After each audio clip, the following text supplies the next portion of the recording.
खुशी हो सकती है, लेकिन वह लाखों और करोड़ों लोगों की बददुआ से कभी बच नहीं सकता। और खासतौर पर अधिकारी संवर्ग में दोनों तीनों प्रकार की जो कैटेगरी यहां पर बैठी हुई है, उन सबसे मैं यही कहूंगा, आपके पास अपने सेवा के माध्यम से जनता जनार्दन की दुआ लेने का भी अवसर होता है और बददुआ लेने का भी पूरा अवसर होता है। आपको तय करना होता है कि आप अपने इस पीरियड को पूरा जो एक कार्यकाल होगा आपका 30 वर्ष का, 35 वर्ष का, इस 30-35 वर्ष का कार्यकाल आप दुआ देने के लिए और आगे के भविष्य को उज्जवल बनाने के लिए करना चाहते हैं या बददुआ लेने के लिए करना चाहते हैं? क्योंकि मैं देखता हूं रिटायरमेंट के बाद ऐसे लोगों की बड़ी दुर्गति होती है, कोई पूछने नहीं जाता, झांकने नहीं जाता, और उसमें से बहुत सारे अधिकारियों को तो मैं ये सचिवालय का चक्कर लगाते हुए देखता हूं। क्योंकि बहुत बार लोग आते हैं, कहते हैं साहब मेरा ये काम अटका हुआ है। मैं कहता हूं सब तुम्हारे ही उत्तराधिकारी हैं जो तुम्हारा काम अटका रहे हैं, कोई बाहरी नहीं है, यही काम तुम भी करते थे। तो जो काम किए हो फल तो वही काटोगे जो बीज बोया है। और इसीलिए आपने देखा होगा पूरी प्रक्रिया में पहली बार किसी आयोग या बोर्ड के द्वारा चयन की प्रक्रिया को एक समय सीमा के अंदर पूरा किया गया। 9 महीने के अंदर आपकी पूरी परीक्षा की प्रणाली और पूरे रिजल्ट को देने में मात्र 9 महीने के अंदर ही पूरी प्रक्रिया को संपन्न किया गया। न कोई सिफारिश, न कहीं से कोई हस्तक्षेप, और जहां पर जिन लोगों ने परीक्षा की स्वच्छता पे कुछ भी उसमें घुसपैठ करने का प्रयास किया, वे लोग उसका खामियाजा भुगत भी रहे हैं।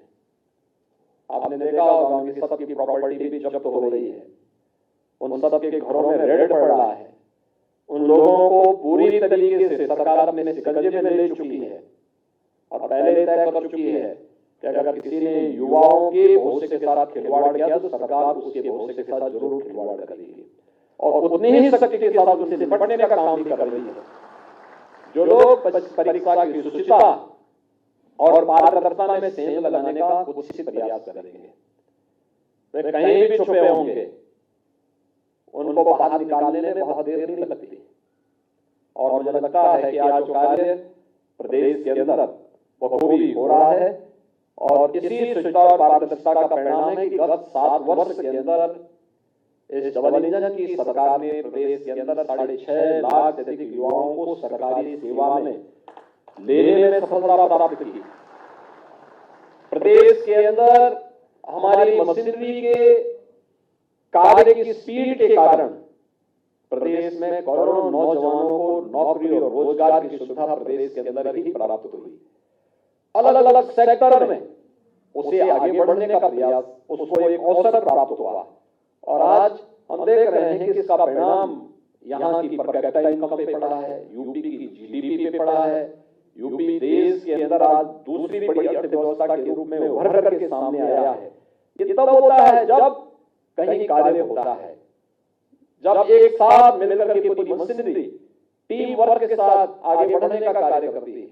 और आज उसके परिणाम भी हम सबके आप बहुत महत्वपूर्ण काम कर सकते हैं। गवर्नमेंट के इंजन के रूप में आपको अपनी भूमिका का निर्वहन करना है और उसमें खासतौर पर डिप्टी कलेक्टर, अब तो टेक्नोलॉजी काफी इंप्रूव हो चुकी है और मुझे लगता है कि जब तक आप फील्ड में आएंगे तब तक हम लोग राजस्व के सभी कार्यों को पूरी तरह डिजिटाइज करने में सफल हो चुके होंगे। लेकिन फिर भी मेरा यह मानना है कि आज भी विवाद का कारण राजस्व से संबंधित ज्यादा मामले पड़े हुए हैं। अगर इन मामलों को समयबद्ध तरीके से बैठने की आदत डिप्टी कलेक्टर अपनी तहसील में करके और पहले दिन तय करें कि कितनी पेंडेंसी है और फिर उसको लेकर के एक समय सीमा के अंदर निस्तारण की प्रक्रिया को आगे बढ़ा लें। क्योंकि बहुत सारे मामले इसलिए होते हैं कि जिस दिन आप किसी मामले में निर्णय देने के लिए होते हैं उस दिन वहां पे हड़ताल होने लगती होगी। एक बार 2 बार नोटिस जारी करिए, नहीं तो फिर दोनों पार्टियों से बोले कि वे स्वयं यहाँ बहस करके बता दो अपनी बात को और निर्णय लेकर के आप त्वरित रूप से आगे बढ़ते हैं, कोई समस्या नहीं आती। फिर समाधान तक आप स्वयं पहुंच सकते हैं। एक गरीब को न्याय देना हमारा दायित्व होना चाहिए। उस गरीब के साथ हम खड़े होंगे जिसकी किसी मंच पर सुनवाई नहीं हुई है। कानून व्यवस्था को बनाए रखने में भी आप बड़ी भूमिका का निर्वहन करते हैं। लैंड रिकॉर्ड के साथ साथ राजस्व से संबंधित सभी प्रकार के कार्यों में आपकी एक बड़ी भूमिका होती है। डिप्टी एसपी का पद भी इसी प्रकार का है। ये कोई सेरेमोनियल पद नहीं है कि बैठा दिया और केवल जो है अपना एक पिकनिक मनाने के लिए थाने में जा रहा, थाने में जा रहा। वहां की एक एक गतिविधि को वॉच करना। थाने में हम जब विजिट कर रहे हैं, हम देखें तो क्या स्थिति है थाने की, पब्लिक के साथ व्यवहार कैसा है, यहाँ पे मामले जो दर्ज किए गए उनमें चार्जशीट की स्थिति क्या है, वहां पर अन्य मामलों में किस रूप में हम लोग कार्रवाई कर रहे हैं, कितने ऐसे अपराधी हैं जिन अपराधियों के खिलाफ कार्रवाई करके आप उस थाने क्षेत्र को पूरी तरह अपराध से मुक्त कर सकते हैं। वहां पे बीआरबी की पेट्रोलिंग की स्थिति क्या है, वहां पे ट्रैफिक की स्थिति क्या है, प्रोसिक्यूशन को आगे बढ़ाने में थाने स्तर पर क्या प्रयास होने चाहिए। ये बहुत सारे मामले हैं जिनकी आप समीक्षा कर सकते हैं। थाने के अंदर रिकॉर्ड के रखरखाव के लिए क्या कार्रवाई हो रही है। ऐसे कोषाधिकारी के रूप में भी अपने उत्तरदायित्व का निर्वहन करते हुए, टेक्नोलॉजी का बेहतरीन उपयोग करते हुए कैसे हम लोग वहां आने वाले एक एक व्यक्ति को राहत देने में अपना योगदान दे सकते हैं, एक बड़ी भूमिका है।